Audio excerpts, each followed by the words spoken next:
Hello বন্ধুরা, কেমন আছেন সবাই? হাওয়াই মিষ্টির নতুন ভিডিওতে আপনাদের সবাইকে স্বাগতম। হাওয়াই মিষ্টির আজকের ভিডিওতে আমি আপনাদের জন্য একটি ড্রয়িং টিউটোরিয়াল নিয়ে হাজির হয়েছি। আজকে ড্রয়িং টিউটোরিয়ালে আমি আপনাদের একটি স্কেচ এঁকে দেখাবো, একটি কাপলের স্কেচ এঁকে দেখাবো। আশা করি আপনাদের ড্রয়িংটি ভালো লাগবে এবং ড্রয়িংয়ের পাশাপাশি আপনাদের সাথে একটি গল্প শেয়ার করব আজকে ভিডিওতে। আশা করি আপনাদের গল্পটিও ভালো লাগবে। ভিডিও শুরুতে আপনাদের রিকোয়েস্ট করব, যদি আমার চ্যানেলে সাবস্ক্রাইব না করে থাকেন তাহলে আমার চ্যানেলে সাবস্ক্রাইব করুন এবং পাশে থাকা বেল আইকনে ক্লিক করে অল নোটিফিকেশন অন করে রাখুন। আর আপনারা যদি আমার ভিডিও ফেসবুকে দেখতে চান তাহলে ফেসবুকে আমার পেজে ফলো করতে পারেন। চলুন গল্প শুরু করা যাক। এক দেশে ছিল এক রাজা। রাজার ছিল একটি মাত্র মেয়ে। সেই রাজকন্যা ছিল রূপবতী। রূপের জন্য দেশ বিদেশে রাজকন্যার একটি পরিচিতি ছিল। 10 দেশের লোকজন তাকে চিনত। রাজকন্যা সাধারণ কোনো মেয়ের মতো ছিল না। তিনি অনেকের থেকে ব্যতিক্রম ছিলেন। রাজকন্যার বিয়ের বয়স হয়েছে। রাজা চান তাকে বিয়ে দিতে, কিন্তু রাজকন্যা কিছুতেই বিয়ে করতে রাজি হন না। মেয়েটিকে নিয়ে রাজার দুশ্চিন্তার শেষ নেই। রাজা চেষ্টা করছেন তাকে বিয়ের জন্য রাজি করাতে। একদিন রানী রাজকন্যাকে বললেন, মা, তুমি বড় হয়েছো, আমরা চাই তোমাকে বিয়ে দিতে। তুমি রাজি হলে আমরা পাত্র দেখতে পারি। রাজকন্যা সব কথা শুনে বললেন, ঠিক আছে, আমি রাজি, তোমরা পাত্র দেখো। তবে আমার একটা শর্ত আছে। বিয়ের আগে আমি পাত্রকে একটা পরীক্ষা করব। পরীক্ষায় পাশ করলে তাকে বিয়ে করব, আর যদি তিনি পরীক্ষায় ফেল করেন তবে তাকে কঠোর শাস্তি দেব। পরীক্ষাটি হলো, পাত্রকে 3 দিন 3 রাত জেগে থাকতে হবে, কোনোভাবেই ঘুমাতে পারবেন না। এই অদ্ভুত শর্ত দেওয়ার জন্য রাজা রানী খুব অবাক হলেন। তারা বুঝতে পারলেন বিয়ে না করার জন্য রাজকন্যা একটা ফন্দি এঁটেছে। তবে শেষ পর্যন্ত মেয়ে বিয়ে করতে রাজি হয়েছে তা জেনে আপাতত খুশি হলেন।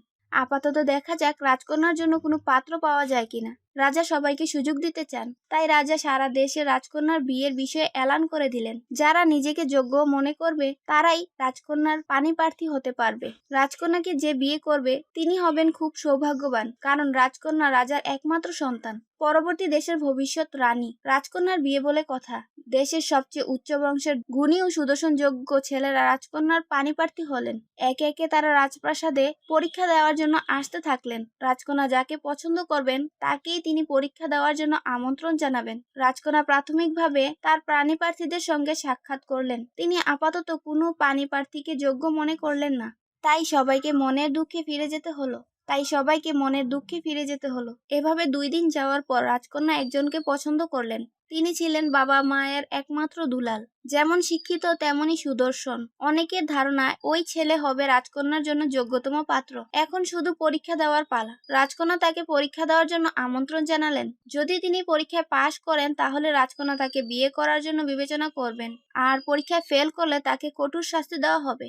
রাজকন্যা প্রথম দিন পাত্রকে পরীক্ষা নিলেন। রাজকন্যা যে ঘরে শুয়ে থাকেন সেই ঘরের দরজায় পাত্রটিকে দাঁড়িয়ে দাঁড়িয়ে পাহারা দিতে হলো। তিনি 1 মিনিটের জন্য চোখ বন্ধ করেননি। প্রথম দিন তিনি পরীক্ষায় পাশ করে গেলেন। দ্বিতীয় দিন এভাবেই তাকে পরীক্ষা দিতে হলো। ফলাফল কি হয় তা জানার জন্য অনেকেই অধীর আগ্রহে অপেক্ষা করছে। রাত্রেবেলায় রাজকন্যার ঘরের মধ্যে ঘুমিয়ে আছেন। তার দরজার সামনে ঠায় দাঁড়িয়ে পাহারা দিচ্ছেন রাজকন্যার পাণিপ্রার্থী। রাজপ্রাসাদের আশেপাশে অনেক পাহারাদার পাহারা দিচ্ছেন। গতরাত ঘুম না হওয়ার কারণে তিনি দ্বিতীয় দিন কোনোভাবেই তাকাতে পারছেন না। এক পর্যায়ে তিনি দরজার পাশেই ঘুমিয়ে পড়েন। রাজকন্যা মধ্যরাতে উঠে দেখেন পাত্র দরজার পাশে ঘুমাচ্ছে। রাজকন্যা একজন সৈনিককে হুকুম দিলেন তাকে বন্দী করতে। তারপর তাকে কঠোর সাজা দিয়ে জেলখানায় পাঠিয়ে দিলেন। এই খবরটা সারা রাজ্যে ছড়িয়ে পড়ে। এই খবর জানার পর আবার একটি পাত্র এলো পরীক্ষা দিতে। রাজকন্যা তাকে প্রাথমিকভাবে পছন্দ করলেন এবং পরীক্ষা দেওয়ার জন্য আমন্ত্রণ জানালেন। রাজকন্যা তাকে এভাবেই পরীক্ষা নিলেন। তিনিও ফেল করলেন। তাকেও অনুরূপভাবে সাজা দেওয়া হলো এবং জেলখানায় আটকে রাখা হলো। এই ঘটনায় সারা দেশে জানাজানি হয়ে গেল। রাজকন্যাকে বিয়ে করার জন্য পরীক্ষা দিতে কেউই সাহস পেল না। তারা বুঝতে পারলেন পরীক্ষাটি আপাত সহজ মনে হলেও আসলে তা সহজ নয়। এদিকে রাজা খুব দুশ্চিন্তায় পড়ে গেলেন। মেয়ের পাগলামি তার মোটেই পছন্দ হচ্ছে না, কিন্তু তিনি কি করবেন? তার কোনো কুল কিনারা খুঁজে পেলেন না। এভাবেই আরো কিছুদিন চলে গেল। দেশে একটা ছেলে বাস করত, তার নাম বাবু। তার বাবা একজন দরিদ্র কৃষক। সে বিভিন্ন পশু পাখির ডাক নকল করতে পারত। শুধু তাই নয়, মাঝে মধ্যে ভয়ঙ্কর কিছু শব্দ উচ্চারণ করতে পারত। ডাকগুলো সত্যি মনে করে অনেকেই ভয় পেয়ে যেত। পশু পাখির ডাক নকল করতে পারে বলে এলাকার অনেকেই তাকে নকল বাবু বলে ডাক। সেই মনে মনে ভাবলো, আমি রাজকন্যাকে বিয়ের প্রস্তাব দেব। রাজকন্যা যত কঠিন পরীক্ষাই দেখ না কেন আমার কোনো আপত্তি নেই, আমি পরীক্ষা দেব। এই পরীক্ষা না দেওয়ার জন্য বাবুর বাবা মা বারবার তাকে নিষেধ করলেন, কিন্তু সে কারো কথা শুনল না। সুযোগ মতো একদিন বাবু রাজদরবারে হাজির হলো। রাজকন্যাকে বিয়ের প্রস্তাব দিল। রাজকন্যা তার পারিবারিক পরিচয় জেনে খুব রেগে গেলেন। তবে রাজকন্যা জানতেন না যে সে পশু পাখির ডাক নকল করতে পারে। রাজকন্যা মনে মনে ভাবলেন, পরীক্ষাটি নিয়ে তাকে একটি দৃষ্টান্তমূলক শাস্তি দেব। ওকে বোঝাতে হবে রাজকন্যাকে বিয়ে করার স্বাদ কেমন লাগে। অবশেষে রাজকন্যা তাকে পরীক্ষা দেওয়ার জন্য আমন্ত্রণ জানালেন। বরাবরের মতো রাত্রেবেলায় রাজকন্যা তার শয়নকক্ষে শুয়ে আছেন, আর নকলবাবু দরজার পাশে পাহারা দিচ্ছেন। রাত যখন একটু গভীর হলো, ঠিক তখন সে অদ্ভুত একটা ভয়ঙ্কর শব্দ করলো। শব্দ শুনে রাজকন্যার ঘুম ভেঙে গেল। রাজকন্যা চারিদিকে তাকিয়ে দেখলো, কিন্তু কাউকে দেখতে পেল না। ঘরের বাইরে বের হয়ে নকলবাবুকে জিজ্ঞেস করলেন, কিসের শব্দ শোনা গেল? তখন নকলবাবু বলল, শব্দটি ছিল একটি দুষ্টু ভূতের। রাজকন্যা বলল, আগে তো আমি কখনো শুনিনি। তখন নকলবাবু বলল, ঠিক বলেছেন, ভূতটি আগে কখনো এদেশে আসেনি, নতুন এসেছে। তখন রাজকন্যা আবার জিজ্ঞেস করলো, সে এখানে কেন, কি চায়? নকলবাবু বলল, ও সুন্দরী অবিবাহিতা মেয়েদের রক্ত চুষে খায়। রক্ত খাওয়া তার নেশা। রক্ত খাওয়ার পর তাকে হত্যা করে। সে অতীতে বহু সুন্দরী নারীকে হত্যা করেছে। তুমি কোনো চিন্তা করো না, আমি এখানে থাকলে সে কোনো ক্ষতি করতে পারবে না, তুমি ভয় পেও না। নকলবাবু আরো বলল, এসব ভূত পেতনিকে আমি মোটেই ভয় পাই না। এদের কাছে পেলে আমি কঠোর শাস্তি দেই। আমি আছি বলে সে এখানে আসতে সাহস পাচ্ছে না। রাজকন্যার মনে ভয় ঢুকে গেল। কিছুক্ষণ তাকিয়ে থাকার পর আবার যখন রাজকন্যা চোখ বন্ধ করলো, ঠিক তখন নকলবাবু হিংস্র ক্ষুধার্ত পশুর মতো শব্দ করতে থাকলো। রাজকন্যা এই শব্দ শুনে ভীষণ ভয় পেয়ে গেল। তিনি ঘরের বাইরে বের হয়ে এলেন এবং নকলবাবুকে এই শব্দের বিষয়ে জানতে চাইলেন। নকলবাবু বলল, ওই দুষ্টু ভূতের সঙ্গে কয়েকটি রাক্ষসও আছে। তারা বেশ কিছুদিন কোনো সুন্দরী অবিবাহিত নারীর রক্ত খায়নি, তাই সে সুযোগ খুঁজছে এখানে আসার জন্য। ও নিয়ে তুমি কোনো চিন্তা করো না, আমি থাকলে ওদের সাহস হবে না এখানে আসার। তবে সাবধান, ওদের বিষয়ে কারোর সঙ্গে কোনো আলাপ করবে না, করলে সর্বনাশ হয়ে যাবে। তারা মানুষের রূপ ধরে ঘরের মধ্যে চলে আসবে, এতে বড় ধরনের ক্ষতি হয়ে যেতে পারে। সেই রাতে রাজকন্যার কোনো ঘুম হলো না। দুশ্চিন্তা করতে করতে সকাল হয়ে গেল। তার চোখে মুখে বিষণ্ণতার ছাপ। রাজা রানী এর কারণ জানতে চাইলেন, কিন্তু কোনো উত্তর পেলেন না। সারাদিন রাজকন্যার মনটা খুব খারাপ থাকলো। ক্ষণে ক্ষণে গত রাতের কথা তার মনে হলো, আর ভয়ে তার জানটা শুকিয়ে যাচ্ছিল। তিনি ভাবতে থাকলেন, কিভাবে এই বিপদ থেকে রক্ষা পাওয়া যায়। নানান কিছু ভাবতে ভাবতে আবার রাত হয়ে গেল।